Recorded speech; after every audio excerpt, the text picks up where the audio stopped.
नमस्कार मित्रांनो, मराठी बोला यूट्यूब चॅनलमध्ये आपलं स्वागत आहे।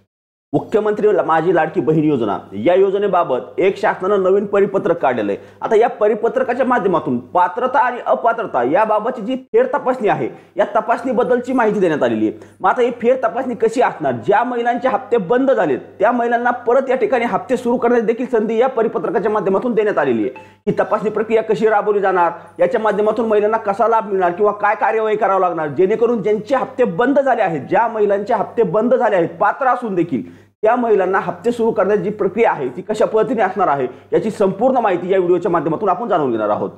तत्पूर्वी जर आपण चॅनलवर पहिल्यांदा येत असाल तर चॅनलला सबस्क्राइब करायला विसरू नका, जेणेकरून असंच नवनवीन आणि महत्त्वपूर्ण अपडेट आपल्या चॅनलच्या माध्यमातून भेटत राहतं। तर चला आता आपण जे परिपत्रक आहे आधी या परिपत्रकामध्ये काय माहिती दिलेली आहे याची माहिती घेण्याचा प्रयत्न करू आणि त्यानंतर ह्या परिपत्रकाच्या माध्यमातून पुढील प्रक्रिया कशी असेल, अपात्र महिला पात्रतेच्या निकषानुसार किंवा जे हप्ता बंद झालाय तो हप्ता कसा सुरू करू शकतील याची माहिती घेण्याचा प्रयत्न करूयात। आता या ठिकाणी तुम्ही पाहू शकताय जे परिपत्रक आहे हे परिपत्रक या ठिकाणी जाहीर करण्यात आलेलं आहे। आता या परिपत्रकामध्ये काय काय माहिती दिली तर या ठिकाणी तुम्ही पाहू शकता जे मुख्यमंत्री माझी लाडकी बहीण योजनेच्या अर्जाची छाननी करण्याकरिता मार्गदर्शक सूचना म्हणजे जी काय तपासणी प्रक्रिया आहे किंवा अर्जाची छाननी करायची आहे याच्यासाठी ज्या मार्गदर्शक सूचना आहेत त्या या ठिकाणी देण्यात आलेल्या आहेत। आता कशा पद्धतीने असणार आहे किंवा दिनांक 1/8/2025 रोजीच्या माननीय सचिव महोदय महिला व बाल विकास मंत्रालय यांच्या ऑनलाईन बैठकीतील सूचनेनुसार म्हणजे जे काय विषय झाली ज्यांची जी काय बैठक झाली त्या बैठकीनुसार या सूचना निर्गमित करण्यात आलेल्या आहेत। ज्या बैठकीमध्ये ज्या चर्चा झाल्या त्या चर्चेनुसार या ज्या सूचना आहेत त्या सूचना लागू करण्यात आलेल्या आहेत। आता यामध्ये काय काय दिलंय ते पाहण्याचा प्रयत्न करूया। सर्वप्रथम नारी शक्ती दूत ॲपवर लाभार्थ्यांचे वय हे दिनांक 1/7/2024 रोजी 21 वर्ष पूर्ण नसेल तर लाभार्थ्यास अपात्र करावे। जर लाभार्थ्याने त्या ठिकाणी काही चुकीची कागदपत्रे असतील किंवा इतर काही फेरफार करून जर जन्म वयाची ॲडजस्टमेंट करून जर फॉर्म भरलेला असेल तर असे लाभार्थी या ठिकाणी अपात्र करण्यात यावेत। नारी शक्ती दूत ॲपच्या माध्यमातून भरलेले अर्ज त्यासोबतच दुसरा विषय काय तो वेब पोर्टलवर लाभार्थ्यांचे वय हे दिनांक 30/9/2024 रोजी 21 वर्ष पूर्ण नसल्यास लाभार्थ्यास अपात्र करावे। म्हणजे दोन्ही प्रकारात तेच फक्त नारी शक्तीसाठी वेगळी तारीख देण्यात आली आणि वेब पोर्टलसाठी वेगळी तारीख देण्यात आली। ही का देण्यात आली? नारी शक्तीवरील अर्ज 1/7/2024 पर्यंत सुरू होते, त्यानंतरचे जे अर्ज आहेत सप्टेंबर पर्यंतचे ते वेब पोर्टलवर सुरू होते, त्यामुळे या ठिकाणी वेगवेगळा डिफरन्स देण्यात आला। परंतु जर तुम्ही या दोन्हीमध्ये बसत असाल तर तुम्हाला या ठिकाणी काही अडचण नाही, परंतु जर तुम्ही काही छेडछाड करून काही इतर कारणास्तव किंवा काही अवास्तव गोष्टी करून जर तुम्ही या ठिकाणी अर्ज केला असेल तर अशा लाभार्थ्यांना अपात्र करण्याच्या सूचना देखील या ठिकाणी देण्यात आलेल्या आहेत। त्यानंतरचं काय लाभार्थ्यांचे वय दिनांक 1/8/2025 रोजी 65 वर्षापेक्षा जास्त असेल तर त्यांना अपात्र करावे। म्हणजे ज्या लाभार्थ्यांचं वय 1 ऑगस्ट 2025 रोजी 65 वर्ष पूर्ण झालेलं आहे त्या लाभार्थ्यांना देखील या योजनेमधून आता वगळण्यात येणार आहे, कारण योजनेचं जे वयाची अट आहे ती अट 21 ते 65 वर्षाची असल्यामुळे ज्यांचं वय वर्ष 65 पूर्ण झालं आहे त्या महिलांना देखील या ठिकाणी वगळण्यात येणार आहे। लाभार्थ्यांच्या वयाची तपासणी करते वेळेस त्यांचे आधार कार्ड व्यतिरिक्त जे कागदपत्र अपलोड केले होते ते तपासूनच वयाची खात्री करावी। म्हणजे आधार कार्डासोबतच इतर तुम्ही जर डोमासाईलसाठी तुमचं निर्गम असेल, टीसी असेल किंवा इतर काही एखादा पुरावा असेल, मतदान कार्ड असेल, हे जे कागदपत्रे अपलोड केले आहेत त्याच्या माध्यमातून देखील तुमच्या वयाची खात्री करावी असं या ठिकाणी सांगण्यात आलेलं। फक्त आधार कार्ड पाहून नाही, फक्त आधार कार्डच्या माध्यमातूनच वय पाहून त्या ठिकाणी अपडेट करावं, या पद्धतीची चूक करू नये। वयाचा पुरावा नसताना केवळ आधार तपासून तसेच आधार कार्ड व इतर कागदपत्रावर जन्मतारखेत बदल आढळल्यास लाभार्थ्यास अपात्र करावे। म्हणजे जर आधार कार्ड आणि जे तुमचं डोमासाईल असेल किंवा तुमचं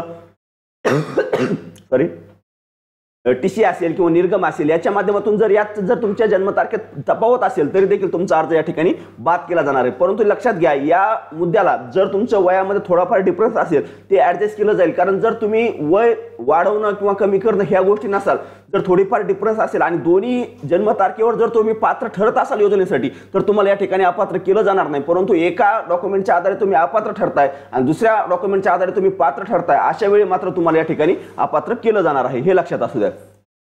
त्यानंतर कुटुंबात एक रेशन कार्ड म्हणजे एक कुटुंब रेशन कार्डचा जो विषय आहे याआधी देखील आपण त्याबद्दल माहिती घेतली होती किंवा 2 पेक्षा जास्त लाभार्थी तपासणीमध्ये लाभार्थ्यांचे रेशन कार्ड तपासावे व त्यातील किती महिला या योजनेचा लाभ घेत आहेत ते तपासावं। म्हणजे ज्या महिला या ठिकाणी एका कुटुंबातील आहेत आणि त्या एका कुटुंबातील असून देखील त्या 2 पेक्षा अधिक नावं रेशन कार्डमध्ये आहेत आणि त्या दोन्हीपेक्षा अधिक देखील या ठिकाणी लाभ घेत आहेत, अशा महिलांनी योजनेचा लाभ घेत आहेत ते तपासावं. म्हणजे प्रत्येक कुटुंबाची जी तपासणी आहे ती या पद्धतीने केली जाणार की कुटुंबातील किती महिला या ठिकाणी लाभ घेत आहेत. आता शासन निर्णयाने एक कुटुंबातील एक विवाहित आणि एक अविवाहित महिला या योजनेचा लाभ घेण्यास पात्र आहे. आता या ठिकाणी आपल्याला बाकीच्या गोष्टी एवढ्या महत्त्वाच्या नाहीत. लाभार्थ्यांनी मुख्यमंत्री माझी लाडकी बहीण योजनेचा लाभ चालू केल्यानंतर रेशन कार्डमध्ये बदल केला असल्यास जुन्या रेशन कार्ड प्रमाणे माहिती कुटुंबातील महिलांची जी संख्या आहे ती ग्राह्य धरावी. म्हणजे जर बदल केला असेल तर जुन्या रेशन कार्डनुसार माहिती धरणं आवश्यक आहे. आता या गोष्टी सर्व झाल्या. या ठिकाणी जे काय हे परिपत्रक आहे हे परिपत्रक देखील तुम्हाला खाली डिस्क्रिप्शनमध्ये लिंक देतो, त्या ठिकाणाहून देखील तुम्ही हे पूर्ण वाचू शकता, समजून घेऊ शकता आणि याच्या माध्यमातून देखील तुम्ही पात्रता अपात्र ज्या काय गोष्टी आहेत त्या समजून घेऊ शकता. आता प्रमुख गोष्ट आहे यामध्ये ज्या अपात्र महिला ठरल्यात किंवा पात्र असून देखील ज्यांना लाभ मिळाला नाही या महिलांचं काय, तर त्याची माहिती आपण थोडक्यात घेण्याचा या ठिकाणी आता प्रयत्न करणार आहोत. आता जे परिपत्रक आहे या परिपत्रकाच्या माध्यमातून एवढं कन्फर्म झालेलं आहे की प्रत्येक महिलेची किंवा प्रत्येक कुटुंबाची या ठिकाणी तपासणी केली जाणार आहे अंगणवाडी सेविकेच्या माध्यमातून. अंगणवाडी सेविकेच्या माध्यमातून त्यांना अशा सूचना आलेल्या आहेत, त्यांना कामकाजाचं स्वरूप आता समजून सांगितलं जाईल. लवकरच या पद्धतीची कारवाई देखील सुरू केली जाईल. काही जिल्ह्यामध्ये सध्या वेगवान पद्धतीने चालू आहे, काही जिल्ह्यामध्ये थोडं स्थिर आहे, परंतु लवकरच प्रत्येक जिल्ह्यामध्ये ही कार्यवाही आहे ती सुरू केली जाणार आहे, तपासणी मोहीम. या तपासणी मोहिमेमध्ये काय होणार, आता काही ठिकाणी काय झालं माहिती का, बऱ्याच महिलांचं एका रेशन कार्डमध्ये 3 नाव आहेत किंवा 4 नाव आहेत महिलांची आणि 4ही महिला लाभार्थी. 4ही महिला नियमानुसार सर्व गोष्टीनुसार पात्र आहेत, परंतु 4 नावं 3 नावं एका रेशन कार्ड मध्ये असल्यामुळं या ठिकाणी अडचण निर्माण होणार आहे. त्यामुळे या महिलांना या ठिकाणी अंगणवाडी सेविकेच्या माध्यमातून कोणत्या 2 महिलांचा लाभ सुरू ठेवायचा आणि कोणत्या 2 महिलांचा लाभ वगळायचा याचं जे डिक्लेरेशन आहे, याचं जे स्वयंघोषणापत्र आहे ते जमा करावं लागणार आहे. कुणाकडं, अंगणवाडी सेविकेकडं. त्याच्या माध्यमातून ज्या महिला या ठिकाणी पात्र असतील त्याच महिलांना कंटिन्यू या पुढे लाभ मिळत राहील, परंतु ज्या महिला अपात्र असतील त्यांचा लाभ या ठिकाणी बंद होणार आहे, हे लक्षात असू द्या. आता ज्या पात्रतेच्या गोष्टी आहेत त्या परत आपण घेण्यात आवश्यक नाही, कारण सर्व महिलांचं एकच तक्रार होती की आम्ही पात्र असून देखील आम्हाला हप्ता आला नाही. परंतु यामध्ये आणखी एक प्रमुख कारण आहे तुमचं रेशन कार्ड. आता काही महिलांचं असं आहे की रेशन कार्ड देखील सिंगल असताना देखील बऱ्याच ठिकाणी त्यांना अपात्र, पण आता या तपासणी दरम्यान जर तुम्ही कोणत्याही त्रुटीमध्ये किंवा कोणत्याही चुकीमध्ये जर आढळला नाहीत तर तुमचा लाभ परत या ठिकाणी सुरू केला जाणार आहे. ही तपासणी मोहीम तुमचा लाभ कंटिन्यू करायचा किंवा बंद ठेवायचा ही ठरवलं जाणार आहे.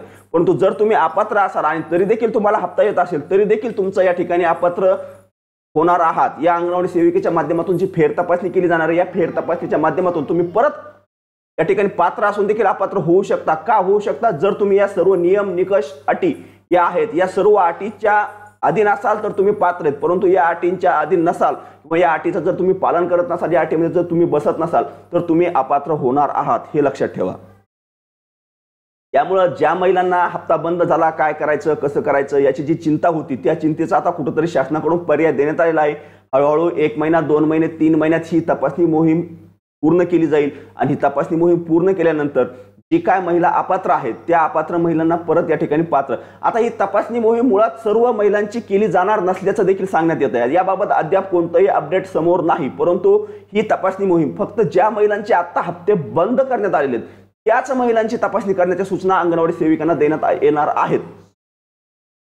याबाबत अद्याप त्यांना कोणत्याही सूचना किंवा कशा पद्धतीने कार्यवाही करायची, प्रत्येकच महिलेची तपासणी करायची याबाबत सूचना नाहीत.